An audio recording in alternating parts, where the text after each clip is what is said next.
front brakes on this thing. We're back in Law's garage of amazing electric toys to check out the Emove RoadRunner, a sit-down e-scooter / mini motorbike which some say is the perfect combination of portability, speed, and range for its class. Okay. So you just gotta, it's front brake, rear brake, and then, I'll just leave you in this mode. Or we could dial it down to 2. I mean, honestly, it doesn't make that much difference. We'll just give you rear motor. And then you have that. See, there's 2 motors on this. Oh. Yeah, dual motor. Oh. Yeah, so it's a lot faster than the one. It's inside that middle hub thing. Rebecca's been riding powered seated scooters and mopeds since she was a kid, and already she's asking for more speed. What? It's fun. How fast can this one go? That one you can take it up to 35. So what setting of the fastest, what setting is it on now? It's like medium here, I'll put it on the fastest. Yeah, it's not too fast. Okay, alright, show off. Try it out. Whoa. It's not too fast off. Straight ahead. So we switched up the settings and had some fun.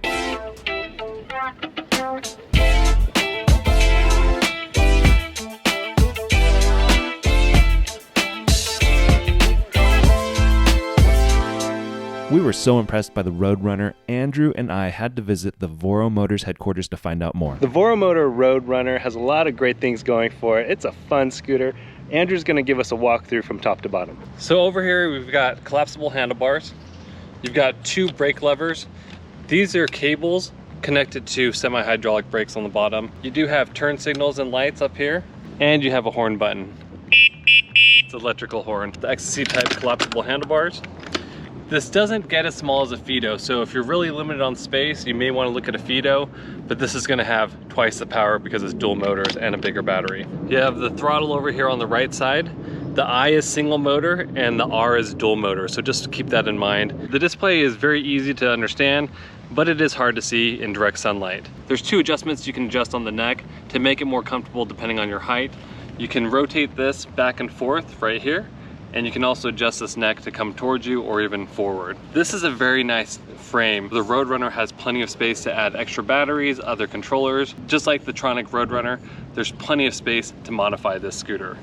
Then you have a nice comfy seat here. On the rear you have a tail light. The tail light, it reminds me of the Wonder Woman logo. It's kind of hard to see in the daytime and it's a little bit low, so just keep that in mind. Running down the frame, you have an aluminum fender. Right below the metal fender, you have a 500-watt rear motor, semi-hydraulic brakes, large disc brakes, and coming in the front, you have another motor hub with a 14-inch tire, but this motor is 350 watts. Coming up here, we have suspension forks. You can lock them out as well, and you have some really great cable wrap. And then on the bottom, you have some pegs, and you don't have pedals on this thing. That's why they call this a sit-down scooter, because they're pegs. An inconvenience with the RoadRunner design is that the charge port is blocked by the frame and cannot be accessed unless you unlock and remove or partially remove the battery. Aldo from Voro Motors tells us more about the removable battery. Unlock it, and then this would just like slide right out. Oh, I see. So it slides right out. Very nice. So when you want to, if you have an extra battery, the next thing would be just to push the other battery right in. But you don't need the key to start the scooter. So no, you don't need a key to start the scooter. You just need the key to take out the battery. Really simplistic, easy to use, but if you like a Fiido and wanted more speed, this is your great choice for an upgrade. This is like a mini Super 73 to me. Small enough that you can even put it in your trunk. I could see you pulling this out of your trunk and being able to bypass traffic, and that's what we did. Riding this, we're able to zip around on sidewalks, on the bike lanes, and get around traffic. So great use case scenario for those looking for a sit-down scooter that's small and pretty darn powerful. But the RoadRunner isn't perfect. While the top speed is impressive, the acceleration is just okay, and there's no regenerative braking. The display is near impossible to read in sunlight, but that's fine because the battery meter just isn't very accurate.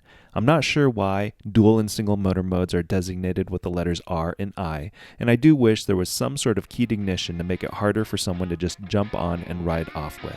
But there's no doubt that the RoadRunner is fun and portable.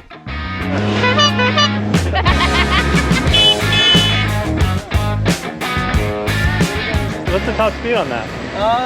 It's supposed to be 34 on a flat, or 35. Okay. I've taken it to 38 on a light downhill. She's taking it to 40 on a downhill. It's nuts.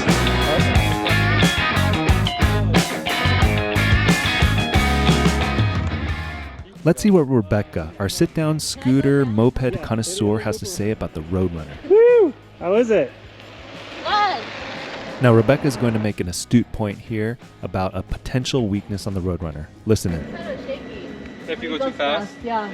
Oh, that's because of the forks. Uh-huh. But they, when they give us reinforced forks, it'll be nicer. Look at Rebecca. She's like a pro. Rebecca. She's like, You are a pro. it's a little shaky, but you're going like full throttle. It's fun. That's cool. It moves. Thanks.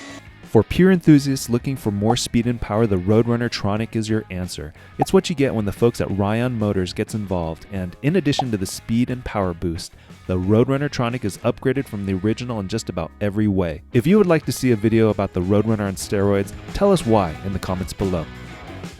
I like it. This is very zippy compared to the Fiido that we've been riding.